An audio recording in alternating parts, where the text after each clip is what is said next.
Hey guys, welcome back to another Ask Me Anything. Today's question is actually really interesting. It talks about habits and how did I break my worst habits. It's really interesting because I've never really had bad habits, and what I mean by that is I wasn't raised smoking. I've never been drunk in my life, and there's a lot of, yes, I actually said that. I've never been drunk in my life. For those of you who don't believe that, that actually is possible. And I've never smoked anything, like no weed, never touched any drugs, and never actually even touched a cigarette, like per se tried a cigarette. And a lot of people ask me, well, why not? Or aren't you curious? And typically, I think this is something that's been very true in my life very early on, that I think a lot of you can leverage in yours.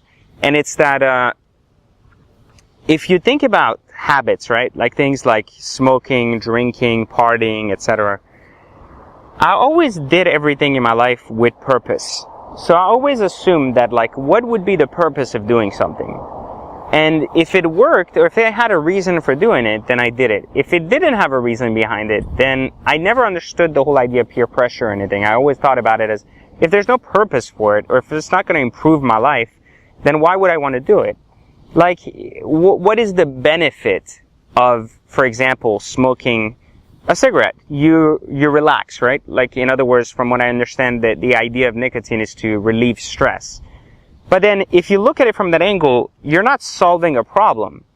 You're just prolonging the problem or delaying fixing a problem. Because by smoking, you're temporarily relieving that feeling, and only that feeling. You're not actually solving the problem that is causing you to have this need, right?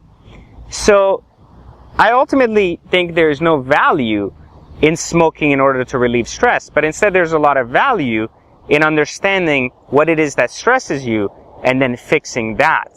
So people usually go out and they drink a lot when they're out in clubs or anywhere else because they have this fear of rejection or this fear of interaction, and with alcohol they're able to overcome that fear.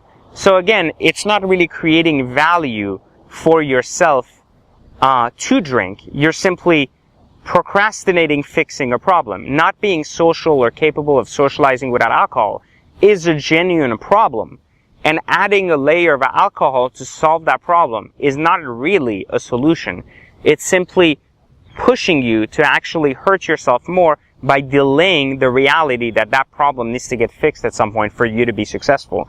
So I think if I think back about my own life, I've never really smoked or done these things because I've never found value in delaying solving problems. You see, like, my ass was always against the wall when I was young, so I always looked at the long-term kind of outcome of not fixing problems and the fact that no one else was going to ever do anything for me other than myself. So I learned very young that if I was going to fix my own problems, no one was going to fix them for me. And I think that that's very true today with a lot of people, but I think we all give ourselves excuses, or we give ourselves a reason why we're delaying something. But I don't remember who said it, but I think there's a famous author that said, delay is the greatest form of denial, which is a very, I think, it's a very true line about, you know, how we create these alternative realities for ourselves where we justify actions that don't necessarily help us, but continue to encourage us to kind of pollute our own life with behaviors and habits that don't really help us move forward. I think the day you become more in control of yourself, similar to what I talk about in third circle theory, you know, instead of just always projecting yourself and excuses and reasons why you can't do something, but rather realize that you are the problem. You always have been the problem and the solution to everything in your life, and you simply have to be able to tap into yourself more on the solution side than the problem side, is when you start becoming really successful and you start no longer needing to create these false habits and pretexts to prevent you from succeeding. The latest question actually comes from Instagram again, and the person asked, what should I do if I want to become an entrepreneur and I haven't found my passion yet?